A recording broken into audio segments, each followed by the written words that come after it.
This podcast may contain graphic and/or explicit content that may not be suitable for some listeners, especially kids like me. Listener discretion is advised.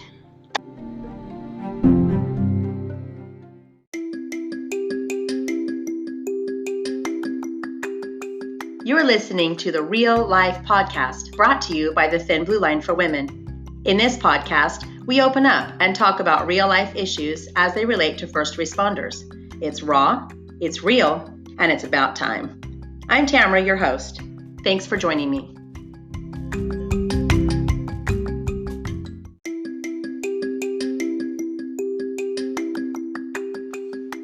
Don't forget, you can listen to the Real Life Podcast on Spotify, Apple Podcasts, Google Podcasts, Radio Public, Breaker, Overcast, Pocket Casts, and on YouTube. Thank you for joining us.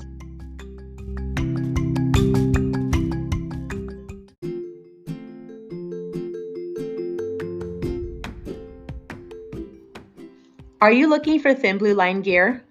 It's available on our website at thinbluelineforwomen.com. That's thinblueline, 4, women.com. Show your support for law enforcement and get your Thin Blue Line gear today. Just click on shop at thinbluelineforwomen.com.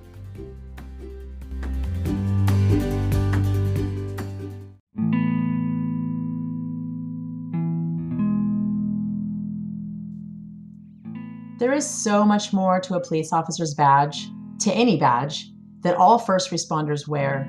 But that's what the world sees, just a badge. What's behind and beyond that badge is what people need to know, the person. So in this podcast episode, I'm going to be talking with award-winning author and retired law enforcement sergeant Donna Brown. I've had her on the show before, way back in February. So if you want to know everything about her, you can go listen to that episode. But in this episode today, we're going to talk about her book because it's important. So in Behind and Beyond the Badge, Volume 1 and Volume 2, author Donna Brown takes you to those places that few see. First responders have opened their hearts in this book and shared what it's truly like to do their jobs, their favorite parts of the job, and their toughest career-defining moments, and the impact it has on even their families. They're human just like you, and each faces life and all that life has to offer. I mean, good and bad. They're just like you and me. So included in this book are law enforcement officers, firefighters, EMS personnel, 911 dispatchers, crime scene and forensic technicians, and victim advocates. It's all of what Donna Brown calls her village of first responders. So listen up to this episode because we're going to talk about why her books are so important in today's world that we're living in. So here we go.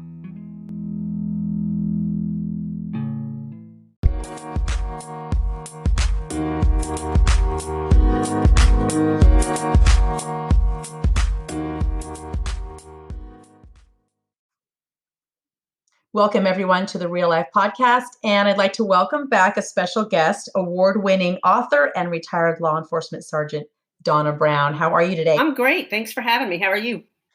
I'm good. So the first time I had you on my podcast was back in February, and we talked about your book extensively. We went into great detail about your life, and we talked a long time. And listeners, if you're listening right now, if you want to know everything there is to know about Miss Donna Brown and her career, go back and listen to that episode. But this episode today is going to be focused on, of course, her books and how important her books are, but it's going to revolve around the climate that we're living in today. So I want to ask you an important question, Donna. Sure. Answer it honestly. So with the ugly, crazy, uncertain climate that we're living in right now, with law enforcement, with them being hated, scrutinized, focused upon, hurt, killed, how important is it right now, in your opinion, for people to pick up your book and books and read them? I think it's more important now than ever. The initial book, volume 1, was written probably not too long after the Ferguson incident. And the majority of the media attention for law enforcement as a whole was negative. And that's kind of one of the prompts for writing the book. There are over 800,000 law enforcement officers in this country alone. And by far the vast majority are not just good cops, they're good people. And that's the whole impetus. Most people see only a badge. Behind and beyond the badge is what they need to know, and that's the person. And that's the title of your book. That is correct. Of your book. That is correct. Yeah. So it is hard for the public to see the person, because every time we turn on Twitter and Instagram and Facebook and the news, all we're seeing is negative. Correct. We're not seeing the good that the officers are doing. We're not seeing how they're helping the domestic violence victim. We're not seeing how they're helping the child abuse victim. We're not seeing them rescue a person from a burning car. We're not seeing anything positive. Everything is so negative right now. Correct. Everything. Yes.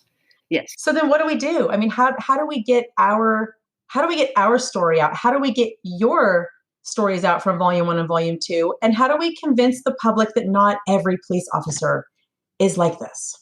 Bottom line for me, it's you have to put yourself out there, and you have to be willing to have those difficult conversations.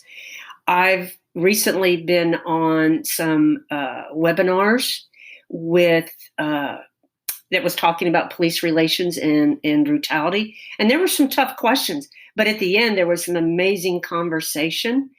And invariably, when I do in-person events, or lately Zoom events or things like that, Yeah. When we have these conversations, I literally see people, it's like their light bulb comes on, and it's perspectives that they had not even thought of. And of course, the stories in the books, it's not just about, this is Sergeant Donna Brown and she had a 26-year career.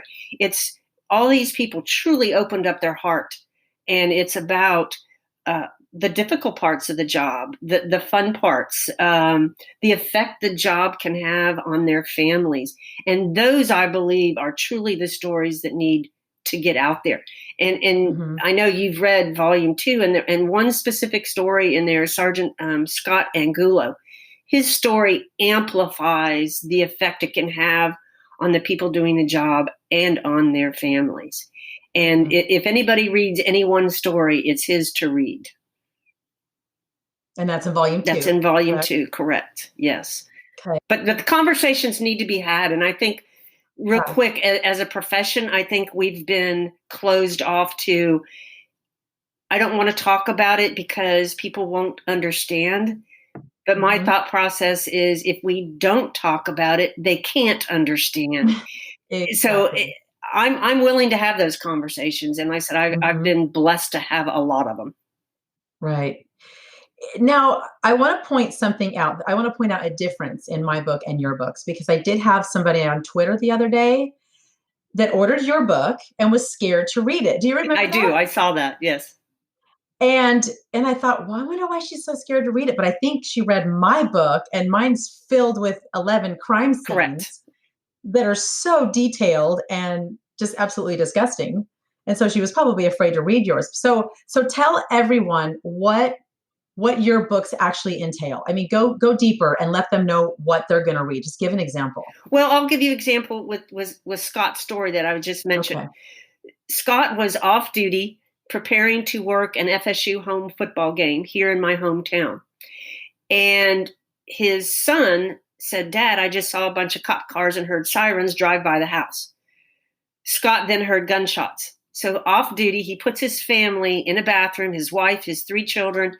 He goes outside, he gets his vest, his guns, and he goes out, and he continues to hear gunshots. Fire truck shows up because the house down the street's on fire. They immediately take on gunfire. Bottom line is, it was a set ambush by this person in the neighborhood. He shot and killed a deputy, which Scott didn't know at the time. He shot and wounded another deputy, which Scott found and drugged to safety. And together, they eventually found the suspect. He fired on Scott. Scott fired back, and what people didn't realize, Scott's wife and child and kids came out of the bathroom and through their front window saw all of this. The family was so traumatized, they ended up having to sell the house and move. Mm-hmm. Yeah, I remember that story. Those are just things that people don't realize. That's what cops do. That's what they deal with every day. And it affects them and their entire family in a way that these are things people need to know. Right, Cops do these kinds of things, not to that extreme every single day, but Right. they always, as we all say, they run to when everybody else runs away. Mm-hmm. Let me ask maybe a hard question for you. Do you think that, let's just roll back 30 years, okay? And let's just say it's time for us to find a department, test for the department, and go into the department and start a career. Would you actually start a career in law enforcement right now with this world as it is today? That's a tough question. And I've talked to a lot of friends who still do the job. And my comment has been, I don't know if I could do the job today. It's such a different climate. Mm-hmm. I think it's more difficult for a lot of reasons. And back in the day, I didn't have to worry about cell phone video and body camera. And not that I'm totally supportive of body cameras and those types of things and full transparency. But it's just a different climate. And I don't know if I'd be willing to do it. I really don't. And I totally admire and support those that do make that decision and are doing the job today. Mm-hmm. Would you? Would you do the job again? Oh, goodness sakes. I know I turned that on you. I know. And I'm glad you did. I don't know. I don't think I could. Single mom. I mean, if I die, who's going to raise her? Right. You know, I thought of that all the time anyway, but probably not. No, if it was right now and they said, go test for the department. No, I wouldn't do it right now. Yeah. There'd be no way. I mean, why? So I can go get killed tomorrow? That's exactly what's happening. Right. And I think too, it's not just, yes, we all had that, today could be our day, but I truly really didn't enter my mind that I could be sitting in my car doing paperwork in a lit parking lot and someone just walk up and shoot and kill me. Yes, was I always aware of my surroundings and those types of things, but truly I don't think that was in my thought process because it just didn't happen back then. And nowadays it's all too common. And it's because there's a green light. All these, I'm going to call them bad guys and bad girls. They have a green light. I mean, we didn't give them this green light to do what they're doing, but unfortunately they have a green light and they feel like anything goes right now. Right. Well, and I use that number again, I said, and I get with people, I'm like, to make a comment that all Black people are bad or thugs, it just simply isn't true. That's not true. Absolutely. So why is it any different to make the comment or believe that all cops are bad? That just simply isn't true. There's bad attorneys. There's bad doctors. There's teachers. Correct. I do the same thing. It's like, okay, if there's a teacher at your school that you got notified today that raped, like a 16-year-old or whatever, you're not going to hate every teacher and pull your child out of school for the rest of their lives. Correct. It's just, you're not going to do that. Correct. So I don't get the mentality of it. It's hard for me to grasp. Well, I think part of it is it's the media, it's social media, and it is the technology. There aren't cell phone video of a teacher raping a 16-year-old child. There isn't video inside an operating room when a surgeon makes a mistake. Yeah, and we're out in the public. There's cameras and cell phones everywhere, and so I truly believe that's a big impetus. And then, of course, social media chooses to show 10 seconds of a 15-minute video. Exactly. The worst part. Correct. They don't show you what led up to that or any of that. That's a huge difference in climate from when you and I did the job. Oh, yeah. Now, do you think, well, I don't even know how to ask this question. Let's take a quick break. Okay. And we'll be right back. Sure.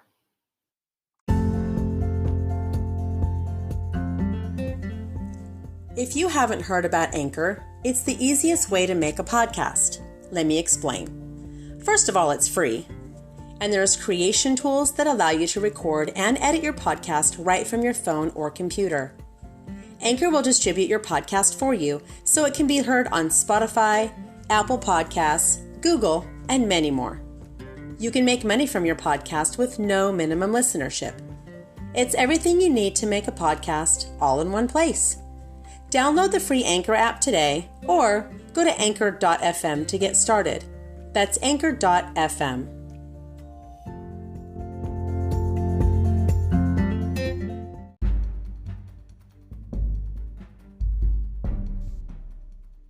Are you interested in CSI or forensics? The Forensic Science Academy program has been recognized as the premier training program completely dedicated to students who are launching their forensic career. The Academy offers specialized hands-on training modules in basic and advanced crime scene investigation, forensic photography, fingerprint identification and classification, crime scene management, and coroner investigations. Instruction is offered in the form of weekend workshops, online courses, webinars, and seminars. Training at the Academy of Forensic Science will give students the competitive edge employers and agencies are looking for when hiring. Past graduates are now working as crime scene investigators, private investigators, forensic pathologists, coroner investigators, forensic nurses, forensic accountants, and even criminalists. The courses are taught by forensic professionals who are experts in the field and hold membership in the International Association for Identification and other professional forensic organizations. For more information, visit forensicscienceacademy.org. Again, that's forensicscienceacademy.org. Okay, we're back from break. Let's just say that you are at a reading and you're reading your book, okay? And an 18-year-old or 20-year-old comes up to you and says, Miss Brown, I'm thinking about being law enforcement and I just want to read your book. I read your other book. I loved it. I want to read volume 2. Do you think it's a good idea for me to go in law enforcement? What would you say to that person? Obviously, that's a personal choice. And by that individual actually having read the first book and now wanting to read volume 2, I think that's a huge step. I would certainly encourage them, of course, now with COVID, but to talk to people who are doing the job or who have done the job, read everything that they can, read your book when they're allowed, see if they can do some ride-alongs with their department or even attend the Citizens Police Academy. I would do some great soul searching and research before making that absolute decision. Yes. But the books are yeah, and ride-alongs are super important. Yes. When you go on a ride-along, you spend that 10-hour shift or 8-hour, 12, whatever.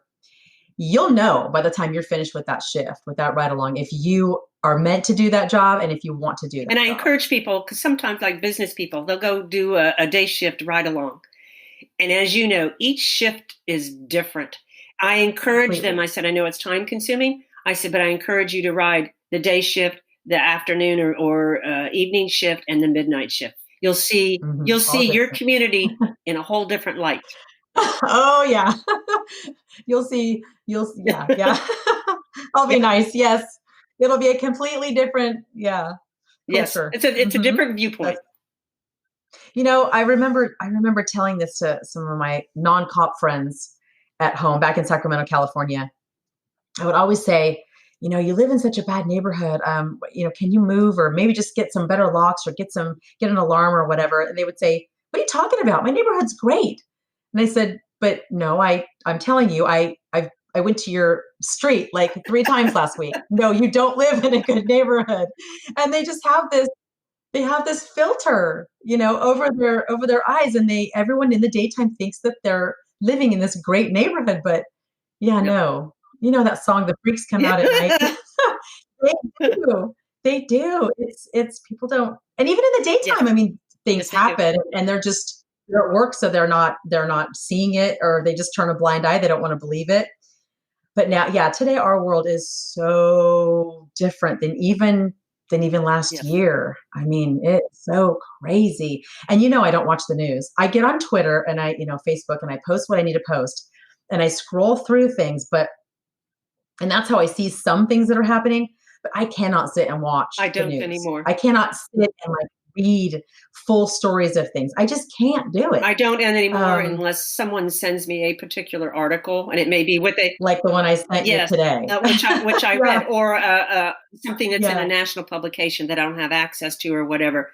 They know what I want to read, but I'm the same as you. I just, and it's it's COVID, it's law enforcement, it's politics, which it's all negative. Exactly, and I choose to be positive. And that's why people are getting so stressed out and depressed, because it's just a known fact. It's proven that if you surround yourself with negativity, you're going to feel negative. That's correct. That's just normal. I'm a believer of what you put out in the universe, you get back. Absolutely. Yep. Okay, let's talk about your books. Volume 1, Volume 2. Quickly, are you going to write a Volume 3? And if so, what would that look like? I'm still toying with that idea of Volume 3. I know it's been 2 years now since I put out or published Volume 2. My goal is, if I do Volume 3, I want to expand its reach. As you know, a lot of the stories are of people I worked with or knew.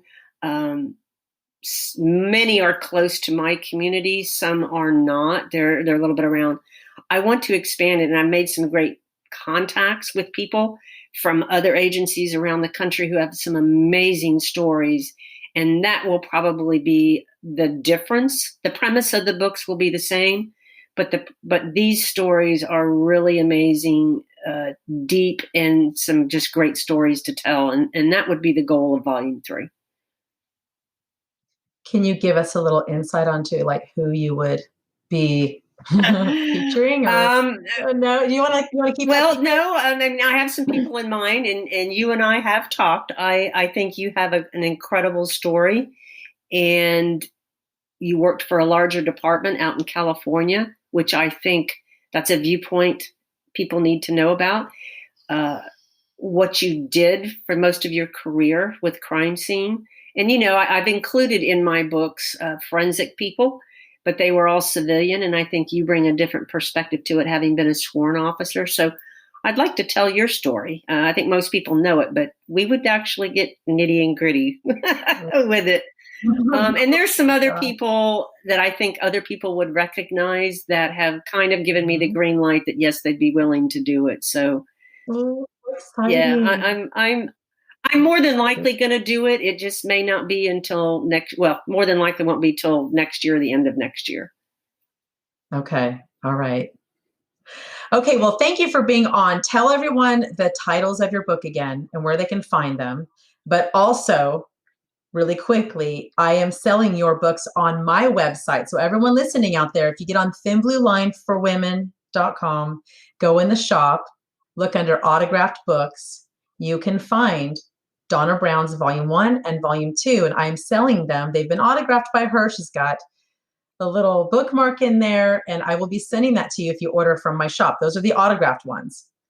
But if you just want to order from Amazon, they can get them from Amazon too. Correct. Right? So they're both on Amazon, and they are available in all formats, in ebook, paperback, hardcover, and Volume 2 is now available in Audible as well. And say the titles it's Behind again? and Beyond the Badge, and it's Volume 1 and Volume 2. So when the book covers are similar, so make sure you do actually look, and it's Volume 1 or Volume 2 when you do order.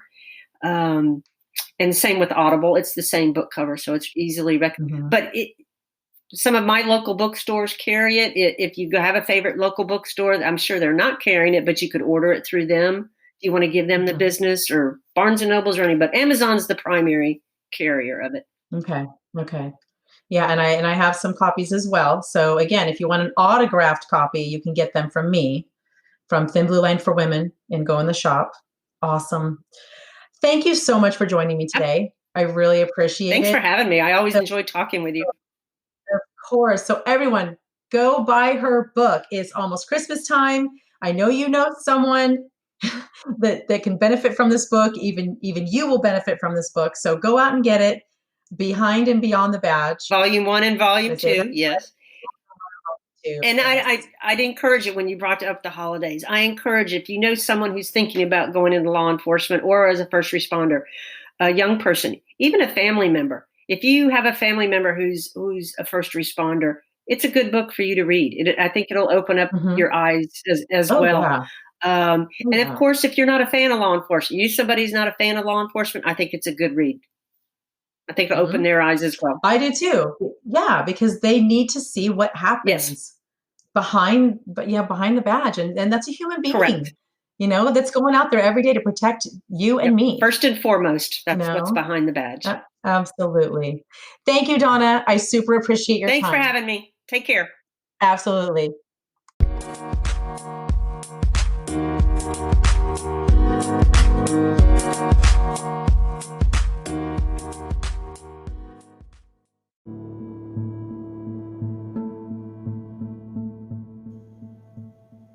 The Real Life podcast was recorded and is being made available by Anchor.fm and its affiliates solely for the informational and entertainment purposes.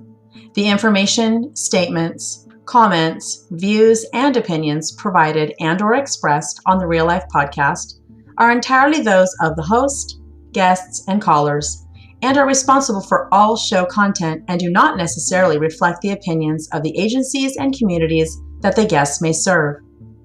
Some parts of the Real Life podcast may contain adult content intended for people who are 18 years of age or older. Please listen responsibly.